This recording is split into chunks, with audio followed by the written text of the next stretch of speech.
Over to Congressman Paul. You're known as the absolutist in the bunch, someone who has consistently opposed federal government from having any role, and I think by your definition that isn't explicitly laid out in the Constitution. So this makes people curious. Is there a line with you? Where do you draw it? Does this include things like making cars safe, making medicine safe, air traffic control, controlling the jets above our heads? Well, I think in theory, if you understood the free market and a free society, you don't need government to do that. And we live in a society where we have been adapted to this, and you can't just drop it all at once, but you can transition away from it.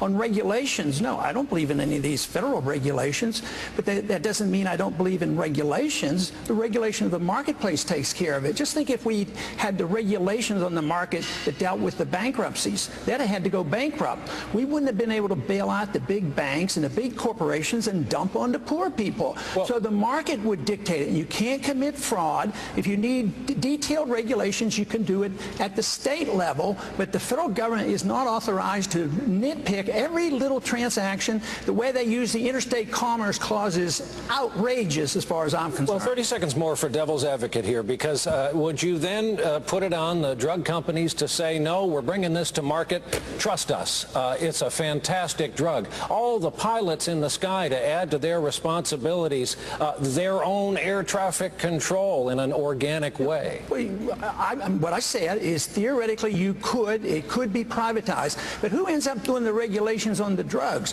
They do as much harm as good. They don't take good care of us. Who gets to write the regulations? The bureaucrats write the regulations, but who writes the laws? The lobbyists have control. So the lobbyist from the drug industry has control of writing the regulations, so you turn it over to the bureaucracy, but you would have private institutions that could become credible. And I mean, do we need the federal government to tell us whether we buy a safe car? I say the consumers of America are smart enough to decide what kind of car they can buy and whether it's safe or not, and they don't need federal government hounding them and putting so much regulations on that our car industry has gone overseas. Congressman, thank you. Over to Speaker Gingrich. Thank you. Congressman Paul, another question from a Politico reader. Do you advocate getting rid of the minimum wage? Would that create more jobs? Absolutely, and it would help the poor, the people who need a job. The minimum wage is a mandate. We're against mandates, so why should we have it? No, it would be very beneficial. But I was trying to get your attention a little while ago. There's 8 of us up here. I'm a physician, but you sure weren't going to ask me any medical questions. But I would like to address that just a little bit. First off, you know, the governor of Texas criticized the governor of Massachusetts for Romney Care, but he wrote a really fancy letter supporting Hillary Care, so we probably ought to ask him about that.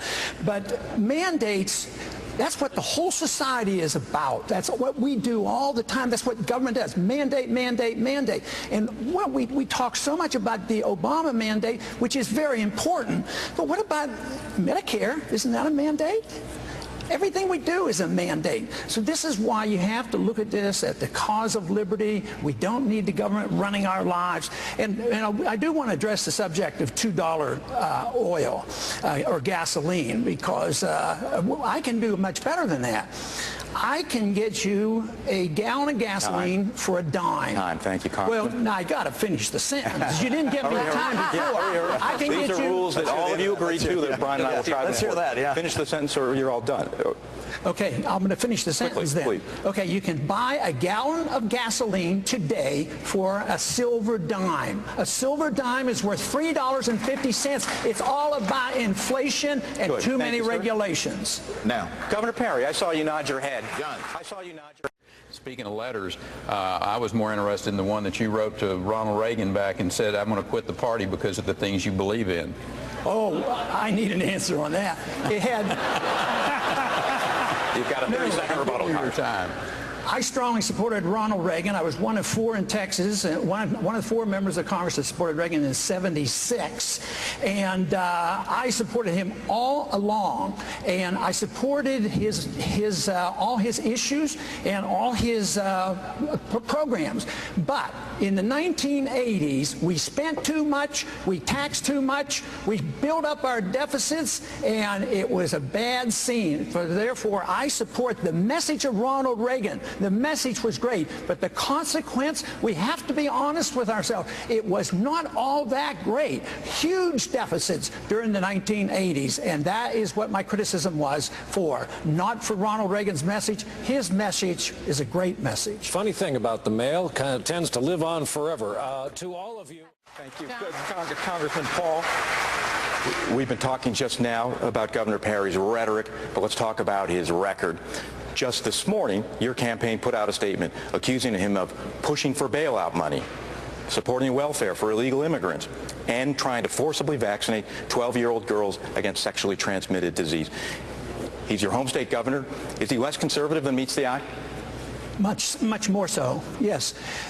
Just take the HPV. Forcing 12-year-old girls to take an inoculation to prevent this sexually transmitted disease. This is not good medicine, I do not believe. I think it's social misfit. It's not good social policy, and therefore I think this is very bad to do this. But one of the worst parts about that was the way it was done. You know, the governorship in Texas traditionally is supposed to be a weak governorship. I didn't even know they could pass laws by writing an executive order. He did it with an executive order, passed it. The state was furious, and the legislature overwhelmingly, probably 90%, I don't know exactly, overwhelmingly repealed this. But I think it's the way it was passed, which was so bad. I think it's a bad piece of legislation, but I don't like the idea of executive orders. I, as president, will not use the executive order to write laws. Thank you, Congressman. Governor Perry will get to you, but Congressman Paul, this same line, you want to abolish the TSA. What would exist in its place? Well, the airlines are responsible for carrying their cargo and their passengers. I mean, why should we assume that a bureaucracy can do better? And look at the monstrosity we have at the airports. These TSA agents are abusive. Sometimes they're accused of all kinds of sexual activities on the way they maul people at the airports. So the airlines could do that. Your best at LAX tonight. I would think the airlines should treat passengers as well as a company that hauls money around, and they protect their money. They have private guards, and they could do it. Just remember, 9/11 came about because there was too much government. Government was more or less in charge. They told the pilots they couldn't have guns, and they were told never to resist. They set up the stage for all this. So no, private markets do a good job in protecting, much better than this bureaucracy called the TSA. Let me tell you. Let me ask you about something else. It's related in a way, has to do with Mother Nature. Before the broadcast, Senator Santorum's got flooding today in Pennsylvania. Governor Perry is just back from the wildfires out east. Category 1 storm laid waste to entire areas. There's standing water tonight, Paterson, New Jersey. Many of the towns around where I live, 8 days without power. We had people eating in outdoor and public parks because the supermarkets were closed down. The question is, federal aid, something like FEMA. If you object to what it's become and how's it's run, your position is to remove it, take it away, abolish it. What happens in its absence? Well, what happened before 1979? We didn't have FEMA, and that FEMA just conditioned people to build where they shouldn't be building. We lose the market effect of that. But yeah, my position is we should have never had it. There's a much better way of doing it. I mean, this whole idea that the federal government can deal with weather and anything in the world, just go to the federal government.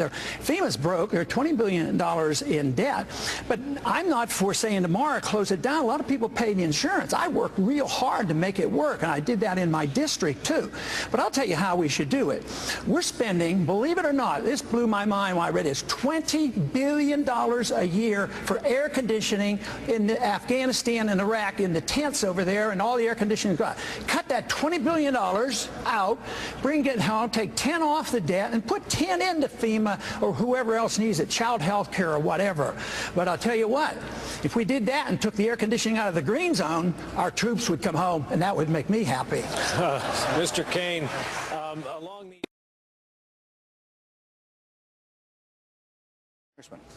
Your thoughts? Obviously, it's a very big problem. I think we need to remove the incentive, easy road to citizenship. Nobody has mentioned the fact that they qualify for benefits as well, you know, the welfare benefits that we shouldn't have to give them. The state of Texas shouldn't be forced to provide free health care and free education. But there is a mess down there. It's a big mess, and it's the drug war that's going on there, and our drug laws are driving this. So now we're killing thousands and thousands of people. That makes it much more complicated. But the people who want big fences and guns, sure, we could secure the borders. A barbed wire fence with machine guns, that would do the trick. I don't believe that's what America is all about. I just really don't. We can enforce our law. If we had a healthy economy, this wouldn't be such a bad deal. People are worrying about jobs. But every time you think about this toughness on the border and ID cards and real IDs, think that it's a penalty against the American people too. I think this fence business is designed and may well be used against us and keep us in. In economic turmoil, the people want to leave with their capital, and there's capital controls and there's people control. So every time you think of a fence keeping all those bad people out, think about those fences maybe being used against us, keeping us in. To my colleague, Jose Diaz-Balart, thank you. Thank Thank you very much. Congressman Paul, a long time ago, a fellow Texan of yours, a young student teacher in Cotulla, Texas, was horrified to see young kids coming into the classroom hungry, some of them with distended bellies because of hunger. He made a vow that if he ever had anything to do about it, the government would provide meals, hot meals at best, in schools. The young student teacher, of course, was later went on to be President Lyndon Johnson. Do you think that is any more, providing nutrition at schools for children, a role of the federal government? Well, I'm sure when he did that, he did it with local government, and there's no rules against that. That'd be fine. So that doesn't imply that you want to endorse the entire welfare state. You endorse all welfare. Anytime I challenge it, you're going to challenge the whole welfare system. No, it isn't authorized in the Constitution for us to run a welfare state, and it doesn't work. All it's filled up with mandates, and the mandates are what we're objecting to. I want to repeal all the mandates, but yes, if there are poor people in Texas, we have a responsibility. I'd like to see it voluntary as possible, but under our Constitution, our states have that right. If they feel the obligation, they have a perfect right to. So don't always try to turn around and say that we who believe in liberty, we lack compassion.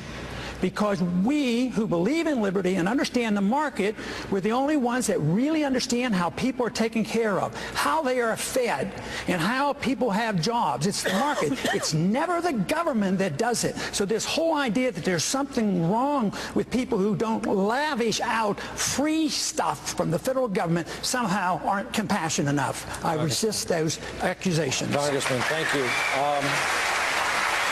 Somewhat...